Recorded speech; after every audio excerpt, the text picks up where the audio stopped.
दोस्तों अस्सलाम वालेकुम आदाब। मैं मुंबई से आपका होस्ट अकील खान। आज हम बात करेंगे senior columnist doctor Salim Khan से महाराष्ट्र में चल रहे उद्धव ठाकरे जो कि महाराष्ट्र के सीएम हैं और नारायण राणे के जो थप्पड़ कांड है इसके इस राजनीति के बारे में। इस कांड के बाद महाराष्ट्र की राजनीति में काफी उबाल आ गया है। महाराष्ट्र की राजनीति काफी तीखी हो गई है। इसका आने वाले वक्त में महाराष्ट्र की राजनीति पर क्या इम्पैक्ट पड़ेगा और खास तौर पर यहाँ पे जो कॉर्पोरेशन के इलेक्शन होने जा रहे हैं उसमें इसका क्या इम्पैक्ट पड़ेगा, इसके बारे में डॉक्टर सलीम खान साहब से जानेंगे।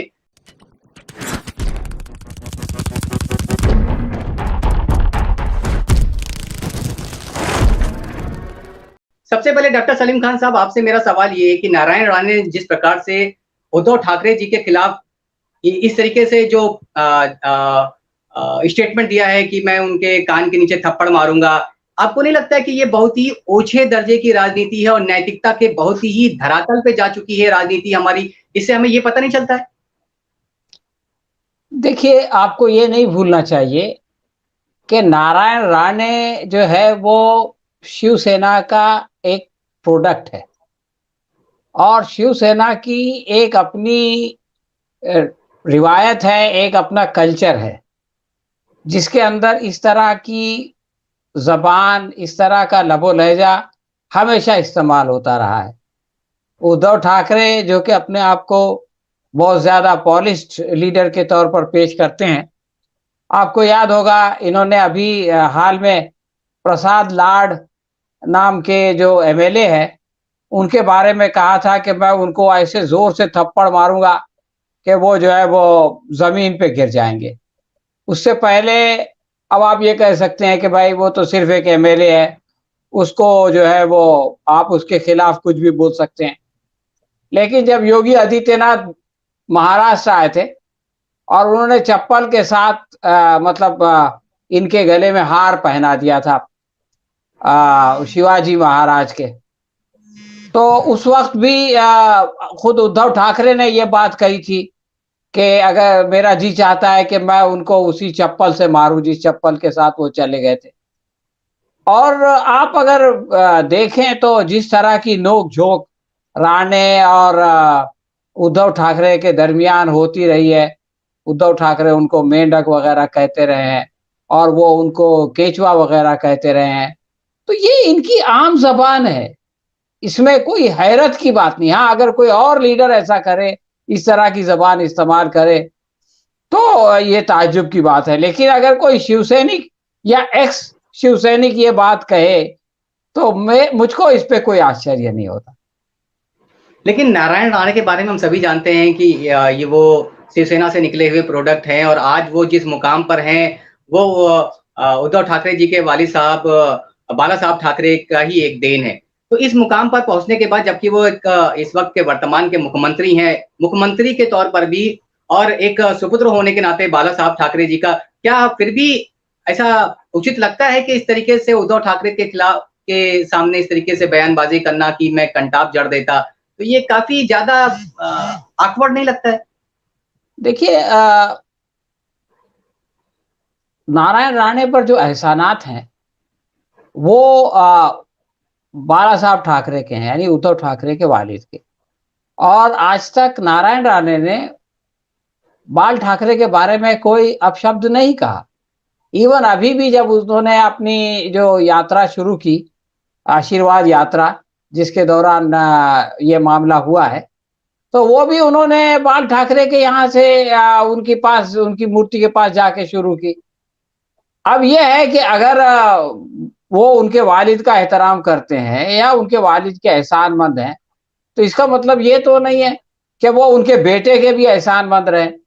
और जो नारायण राणे ने अपनी सवाने उम्री लिखी है, अपना बायोग्राफी लिखी है, उसमें उसने साफ लिखा कि भाई मैं जो है वो उद्धव ठाकरे की वजह से इससे अलग हुआ, उद्धव ठाकरे ने मुझको साइड कर दिया। मैं शिवसेना में नंबर 2 का लीडर था, लेकिन उद्धव ठाकरे का डर था कि वो बाल ठाकरे कहीं जो है वो मुझको अपना पार्टी मेरे हवाले ना कर दें, और इसलिए जो है वो इसने उद्धव ठाकरे ने पार्टी में ऐसा माहौल बनाया कि जिसकी वजह से मुझको अलग होने पड़ा। तो ये सारी बातें इस कंट्रोवर्सी से पहले एक किताब में लिखी हुई है तो उद्धव ठाकरे और नारायण राणे के दरमियान कभी अच्छे रिलेशनशिप नहीं थे।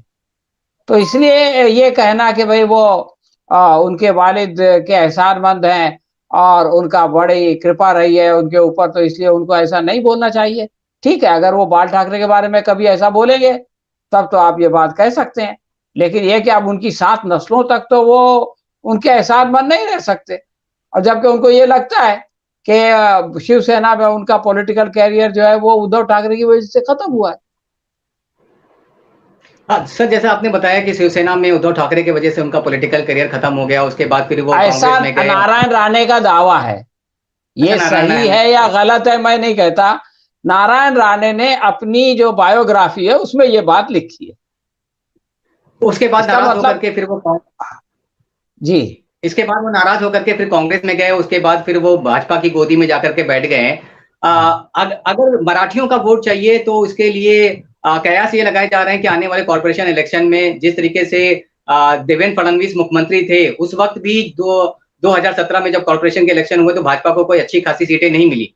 तो क्या भाजपा इस बार दांव खेल रही है नारायण राणे के ऊपर? इस तरीके के स्टेटमेंट आए जा रहे हैं ताकि जो मराठा वोट है उसका इम्पैक्ट पड़े और उद्धव ठाकरे के तो उद्धव ठाकरे के सामने नारायण राणे को खड़े किया जा सके, जिससे कॉर्पोरेशन इलेक्शन में सीटें बढ़ सके। इसका भी इस समावेश को इसमें देख सकते हैं।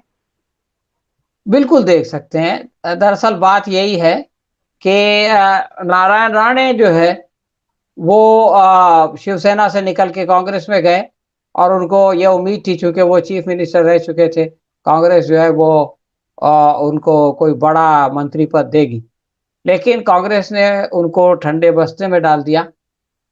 इसलिए कि कांग्रेस का जो कल्चर है और नारायण राणे की जिस तरह की प्रशिक्षण है, जिस तरह की तरबियत है, उन दोनों का मैच होना बहुत मुश्किल था। फाइनली वो उससे मायूस होकर के वो बीजेपी में चले गए। बीजेपी में ने भी बीजेपी का वो पार्लियामेंट का इलेक्शन हार गए और बीजेपी ने भी उनको इतने दिनों तक, अभी 2.5 साल होने जा रहे हैं, उनको मंत्री नहीं बनाया। लेकिन अब जो है वो बीजेपी के सामने जो चैलेंज है वो बॉम्बे म्युनिसिपल इलेक्शन का है। देखिए ये बात सही है कि पिछला जो बॉम्बे म्युनिसिपल कॉर्पोरेशन में 35 साल से शिवसेना जो है वो पावर में है, सत्ता में है, और वहां से किसी के लिए भी उसको हटाना बहुत मुश्किल है। उससे सबसे नजदीक पिछली बार देवेंद्र फडणवीस आए थे, यानी वो 80 से ज्यादा सीट थी और इनकी 90 से ज्यादा सीट थी, यानी इनकी 100 से कम थी और उनकी 80 से ज्यादा थी, तो मेरे ख्याल में 15-16 सीट का फर्क था। लेकिन ये बात सही है कि उस वक्त देवेंद्र फडणवीस चीफ मिनिस्टर थे, इसके बावजूद वो शिवसेना को नहीं हटा सके। ये बात बीजेपी को पता है। दूसरी बात यह है कि महाराष्ट्र में, बंबई में कोंकण के लोग सबसे ज्यादा हैं। मराठी जो कम्युनिटी है वो कोंकण से ज्यादा आती है और वही शिवसेना का सबसे स्ट्रांग वोट बेस है। अब देवेंद्र फडणवीस जो है वो विदर्भ से आते हैं और नागपुर के हैं वो, तो यहाँ का जो लोकल मराठी मानुस है वो देवेंद्र फडणवीस से अपने आप को बहुत ज्यादा करीब नहीं महसूस करता। लेकिन नारायण राणे कोंकण से आते हैं, सिंधुदुर्ग से आते हैं, तो इनके अंदर जो है वो एक अच्छी केमिस्ट्री बन सकती है। दूसरी बात यह है कि इनका बैकग्राउंड जो है वो शिवसेना का है। तीसरी बात यह है कि जो जात पात का मामला है, आप ये देखिए कि बाला साहब ठाकरे ने मनोहर जोशी को, महाराष्ट्र की हिस्ट्री में पहला ब्राह्मण चीफ मिनिस्टर बाला साहब ठाकरे ने बनाया, मनोहर जोशी को। लेकिन जब अगला इलेक्शन नजदीक आया तो उनको ये लगा कि मनोहर जोशी जो है दोबारा इलेक्शन नहीं जीता सकेंगे, इसलिए उन्होंने मनोहर जोशी को हटाया और एक मराठा लीडर को, क्योंकि एनसीपी और कांग्रेस मराठा लीडरों पे चलती है, तो उनके मुकाबले में उन्होंने नारायण राणे को लाया। नारायण राणे मराठा कम्युनिटी से आते हैं। अब देखिए आप, फिर बीजेपी ने वही किया कि बीजेपी ने एक ब्राह्मण को चीफ मिनिस्टर बना दिया और वो जो है दोबारा सत्ता में नहीं आ सके, बड़ी पार्टी बने उसके बावजूद वो चीफ मिनिस्टर नहीं बन सके। तो अब वही सिचुएशन जो बाला साहब ठाकरे के सामने थी, वो बीजेपी के नेतृत्व के सामने है। उनको ऐसा लगता है कि देवेंद्र फडणवीस विदर्भ के होने की वजह से, ब्राह्मण होने की वजह से और डैशिंग नारायण राणे जितने नहीं है, इसलिए वो दोबारा म्युनिसिपल कॉरपोरेशन में, दोबारा क्या पहली बार म्युनिसिपल कॉरपोरेशन में बीजेपी को सत्ता में नहीं ला सकेंगे। इसलिए उन्होंने नारायण राणे को मिनिस्टर बनाया, राज्यसभा का मेंबर बनाया, मिनिस्टर बनाया। और वो ये सोच रहे हैं कि शायद नारायण राणे जो है वो म्युनिसिपल कॉरपोरेशन में उनको जिता दे। और आप ये देखें कि आज की तारीख में जो आशीर्वाद यात्रा या रैली निकाल रहे हैं वो पूरे महाराष्ट्र में और खास तौर से बंबई में और कोंकण में, तो उसकी वजह से एक तरह से उन्होंने देवेंद्र फडणवीस को बैक बर्नर में फेंक दिया। और ये जो उद्धव ठाकरे ने उनको गिरफ्तार किया, उसके बाद तो वो हीरो हो गए और देवेंद्र फडणवीस की समझ में ही नहीं आ रहा है क्या करें। वो ये कह रहे हैं कि हम जो है उनके वक्तव्य के साथ नहीं है, लेकिन व्यक्ति के साथ हैं, यानी दुविधा की पोजीशन में आ गए। तो जब भी कोई लीडर या कोई पार्टी दुविधा की पोजीशन में आती है कि आधा है आधा नहीं है, तो उसका पॉलिटिकल नुकसान हो जाता है। तो इसलिए एक बात तो ये है कि इस एपिसोड ने, जिसमें कि उनको गिरफ्तार किया गया और उनको जमानत मिल गई, उसने नारायण राणे को हीरो बना दिया है। आज की तारीख में महाराष्ट्र में नारायण राणे, अगर ये मामला नहीं होता तो नारायण राणे की इतना चर्चा नहीं होती। इसलिए आप ये कह सकते हैं कि इससे नारायण राणे का भला हुआ है। नहीं, नारायण राणे का भला हो गया है, लेकिन क्या बीजेपी जो इन पर दांव खेलने जा रही थी, देवेंद्र फडणवीस पे दांव ना खेल करके एक मराठी चेहरा ला करके नारायण राणे के ऊपर जो दांव खेलना जा रही थी, तो अभी क्या लगता है कि वो दांव उल्टा तो नहीं कहीं पड़ जाएगा इस कंट्रोवर्सी के आने के बाद? क्योंकि उद्धव ठाकरे का भी अपनी एक इमेज है, वो इस वक्त चीफ मिनिस्टर हैं और मराठियों का अभी भी उनके ऊपर काफी भरोसा है। आपको क्या लगता है कि इस कंट्रोवर्सी के बाद क्या कॉर्पोरेशन इलेक्शन में और कम सीटें आएंगी या इसका कुछ दूसरा इंपैक्ट पड़ सकता है? आपको क्या लगता है? देखिए, आप ये देखें कि बीजेपी के पास लूज करने के लिए कुछ नहीं, कम सीट और ज्यादा सीट से कोई फर्क नहीं पड़ता है। आप मेजॉरिटी में आ रहे हैं या नहीं आ रहे हैं। जब पिछली मर्तबा उनकी अपनी सरकार थी, उनका अपना चीफ मिनिस्टर था, इसके बावजूद वो नहीं आ सके। तो इस बार भी अगर नारायण राणे नहीं आता तो देवेंद्र फडणवीस तो बीजेपी को नहीं ला सकता था। अब उन्होंने एक रिस्क लिया है, एक जुआ खेला है कि चलो वैसे भी नहीं आ रहे हैं, we don't have anything to lose, तो क्यों ना नारायण राणे के साथ जो है वो एक एग्रेसिव चेहरा पेश करके कोशिश की जाए। मिल गई तो मिल गई, नहीं मिली तो कोई बात नहीं। तो इस तरह से एक एग्रेसिव चेहरा बन करके नारायण राणे आ गए और उनकी गिरफ्तारी के बाद वो उनकी पॉपुलैरिटी जो है वो बढ़ गई। अब आप ये देखें कि नारायण राणे जिस वक्त शिवसेना से निकले थे, उस वक्त भी उन्होंने बहुत दबंगाई दिखाई थी, लेकिन उस वक्त कांग्रेस का राज था, इसलिए वो शिवसेना पे हावी हो गए। इस मर्तबा शिवसेना का राज है, शिवसेना का चीफ मिनिस्टर है, इसलिए वो उस पर हावी तो नहीं हो सके। लेकिन ये कि सड़कों पे लड़ाई तो हुई, शिवसेना और बीजेपी के लोग एक दूसरे से लड़े और शिवसेना ने ज्यादा ताकत दिखाई, इसलिए कि उनकी सरकार है। लेकिन ये कि आप खुद बोलिए ना कि अगर समझो कि ये उनकी गिरफ्तारी का मामला नहीं होता, तो क्या आप ये प्रोग्राम कर रहे होते नारायण राणे पे? आप ये डिबेट कर रहे होते? नहीं कर रहे होते। कौन पूछता था नारायण राणे को? तो उनकी इस गिरफ्तारी ने नारायण राणे का कद तो ऊंचा किया है। अब यह है कि वो कद जो है वो डेफिनेटली देवेंद्र फडणवीस से ज्यादा ऊंचा हो गया है। अब वो बंबई के म्युनिसिपल कॉरपोरेशन में उद्धव ठाकरे से भी ज्यादा ऊंचा हो सकता है या नहीं हो सकता है, इसका फैसला तो इलेक्शन के बाद होगा। इसका इम्कान कम है, लेकिन फिर भी ये कि अगर इस तरह की और 2-3 गलतियां शिवसेना कर दे तो हो सकता है कि पब्लिक का रुझान उसकी तरफ हो जाए। इसलिए कि आप ये देखो कि बंगाल में जो है वो ममता बनर्जी को जिस तरह से बीजेपी ने कॉर्नर किया, तो उसका फायदा ममता को मिला। अब अगर यहाँ की राज्य सरकार नारायण राणे को कॉर्नर करेगी तो हो सकता है उसकी तरफ जो है सिंपैथी वोट आने लगे, लोगों को ये लगने लगे कि इसमें कौन सी इतनी बड़ी बात है। अगर ये बोल दिया कि मैं जो है वो एक तमाचा मार देता, वो खुद भी तमाचे मारने की बात करता है, वो खुद चप्पल से मारने की बात करता है। तो ऐसे आदमी को अगर कोई ऐसी बात बोल दी गई तो इतना सीरियस लेने की क्या वजह है। डॉक्टर सलीम साहब, अभी पिछले कुछ वर्षों का अगर हम महाराष्ट्र की राजनीति का हाल देखें तो इतनी आक्रामक मुद्रा में नहीं दिख रही थी ये शिवसेना, लेकिन इस कांड के बाद में जिस तरीके से दोनों के कार्यकर्ता बीजेपी और शिवसेना के भिड़ गए हैं आपस में, कई जगहों पर भाजपा के कार्यकर्ताओं को पीटा गया है, उनके दफ्तरों को भी नुकसान पहुंचाया गया है। आपको क्या लगता है आने वाले वक्त में क्या इस तरीके की राजनीति हम महाराष्ट्र में देखेंगे कि हिंसक राजनीति होगी, इस तरीके के और कांड नजर आएंगे हमको आने वाले कॉर्पोरेशन के इलेक्शन में? देखिए, कुछ कहा नहीं जा सकता। अगर नारायण राणे को ये लगता है कि इस तरह से फायदा होगा तो वो इस तरह की हरकतें करेंगे, और वो जब भी इस तरह का कोई बयान देंगे यानी इश्तिहार दिलाएंगे तो उत्तेजना पैदा करेंगे, तो शिवसेना को, शिव सैनिकों को कंट्रोल में रखना उद्धव ठाकरे के लिए भी मुश्किल है, अगर वो चाहेंगे भी तो। वैसे वो क्यों चाहेंगे, अभी उनके पास सरकार है और उनके पास जो है वो पुलिस प्रशासन का सपोर्ट है, तो वो नहीं चाहेंगे।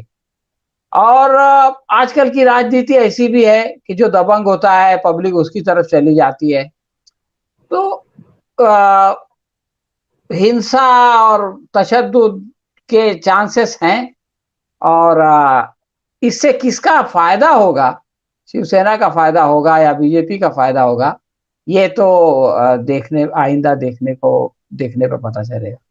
डॉक्टर साहब, हम अक्सर भारत की राजनीति में देखते हैं कि दो पॉलिटिकल पार्टीज आपस में लड़ती हैं, एक दूसरे के ऊपर गंभीर आरोप लगाते हैं, जूते चप्पल चलते हैं, लेकिन बाद में हम फिर ये देखते हैं कि वो आपस में एक ही थाली में खाते हैं, सीटों का बंटवारा होता है और गवर्नमेंट तक बन जाती है।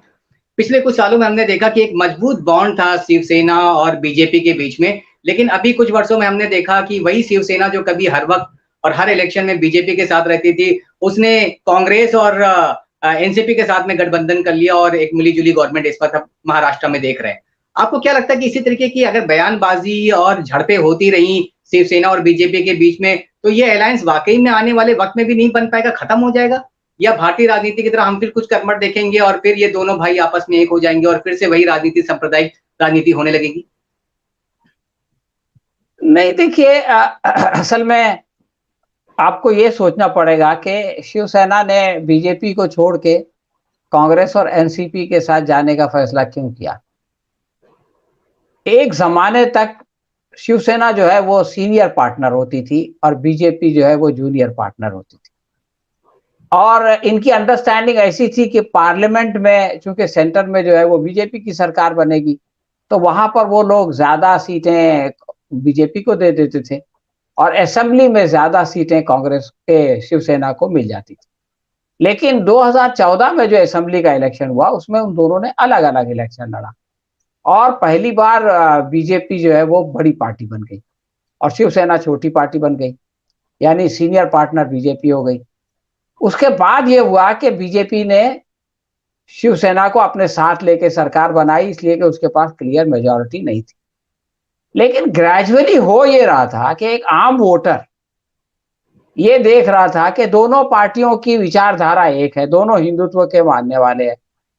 अब ये कि ताकत ज्यादा बीजेपी की हो चुकी है, तो आहिस्ता आहिस्ता करके शिवसेना का जो बेस था वो कमजोर होता जा रहा था।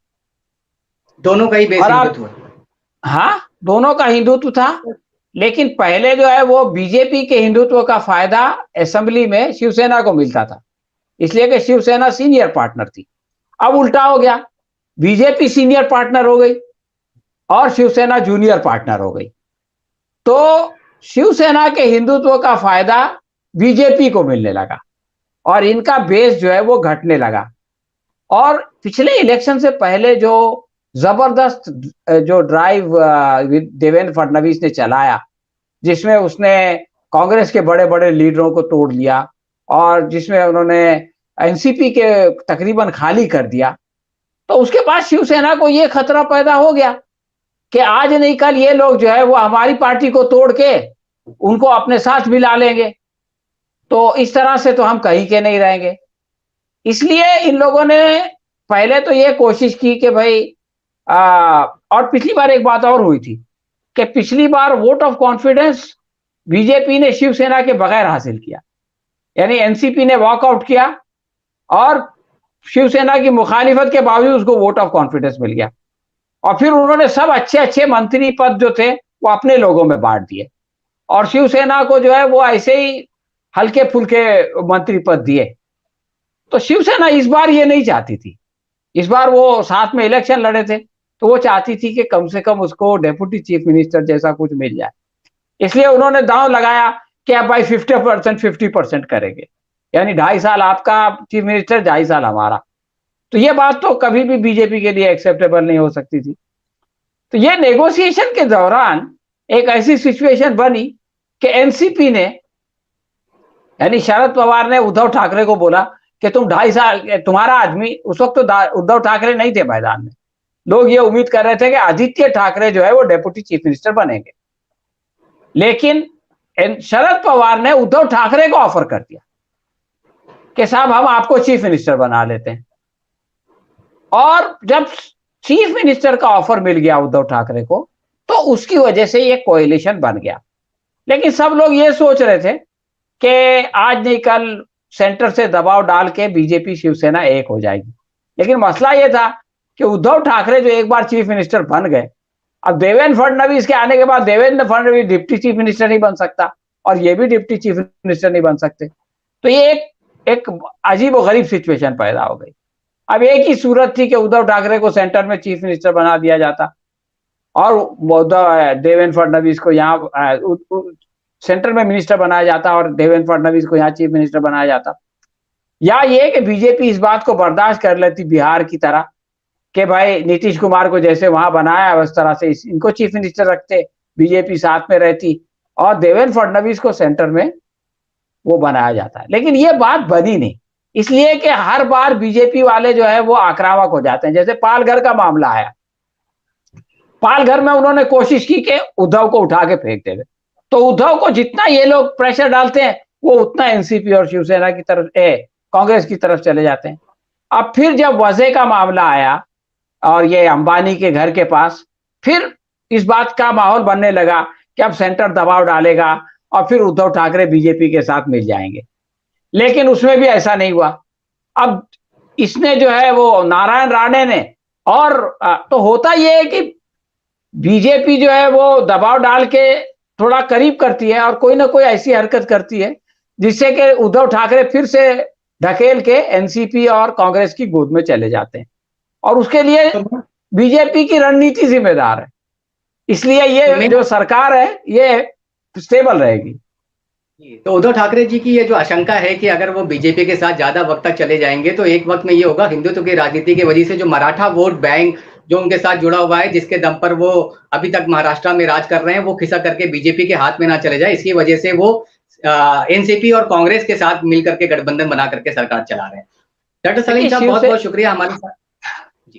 एक बात मैं ये कहना चाहता हूं कि हमेशा ये हुआ है कि जो भी पार्टी बीजेपी के साथ गई है वो जो है उसका जनाधार कम हुआ है, कई बार वो गायब हो गई है, और बीजेपी ने अपने पार्टनर्स के साथ धोखा भी किया है। महबूबा मुफ्ती की केस हमारे सामने है, नीतीश कुमार का केस भी हमारे सामने है कि नीतीश कुमार को कमजोर करने के लिए चिराग पासवान को मैदान में उतारा गया, और चिराग पासवान ने ये एक्सेप्ट भी किया कि मेरा काम यही था कि नीतीश कुमार को। तो बीजेपी की जो ये नीति है कि अपने ही पार्टनर के पीठ में छुरा झोंकने वाली, इसलिए लोग इनके नजदीक आने से डरते हैं। उद्धव ठाकरे जब नीतीश कुमार को देखते हैं तो उनको लगता है आज नहीं कल मेरा भी यही हाल होगा।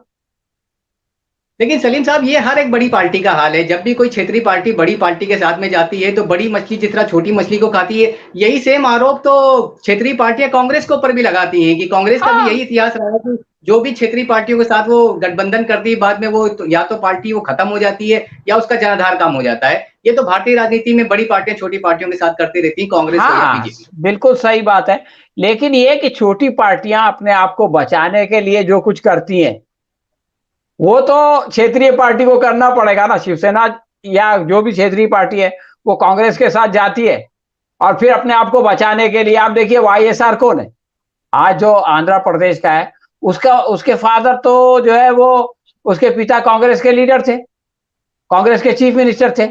उसने एक क्षेत्रीय पार्टी बनाया, कांग्रेस के साथ में गया। इवन आप केसीआर देखो, केसीआर का जो हिस्ट्री देखो, तो वो कांग्रेस में था, लेकिन उसने पार्टी बनाया, वो अलग रहता है।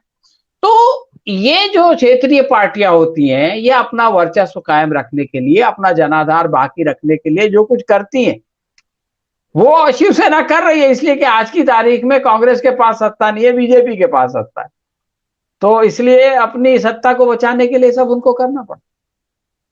डॉक्टर सलीम खान साहब, बहुत बहुत शुक्रिया हमारे साथ जुड़ने के लिए और इस कॉन्फ्लिक्ट में बात करने के लिए। ये भारतीय राजनीति और भारतीय राजनीति में कुछ भी संभव है। आज जो उद्धव ठाकरे, बीजेपी और शिवसेना आपस में लड़ रहे हैं, कल को हो सकता है कुछ ऐसा समीकरण बने कि दोनों एक साथ में आ जाए। लेकिन अभी देखने वाली दिलचस्प बात यह है कि नारायण राणे ने जो ये हरकत की है, उसके बाद क्या सिंपैथी ले करके उद्धव ठाकरे जी इसको यूज कर सकते हैं, उसी तरह जिस तरह ममता बनर्जी ने वहां पर दीदी ओ दीदी जो हमारे प्रधानमंत्री जी ने उस स्लोगन दिया, उसकी वजह से सिंपैथी से ममता बनर्जी के साथ आ गई और वहां पर भी बीजेपी के साथ खेला हो गया। कहीं ऐसा ना हो कि नारायण राणे की वजह से आने वाले कॉर्पोरेशन में बीजेपी के साथ फिर से एक बार खेला हो जाए। इसी मुद्दे के साथ हम अपनी बात खत्म करते हैं और किसी अन्य मुद्दे के साथ हम आपसे फिर से मिलेंगे। बहुत बहुत शुक्रिया डॉक्टर सलीम साहब, हमारा अपना कीमती समय हमको देने के लिए। बहुत बहुत शुक्रिया। शुक्रिया।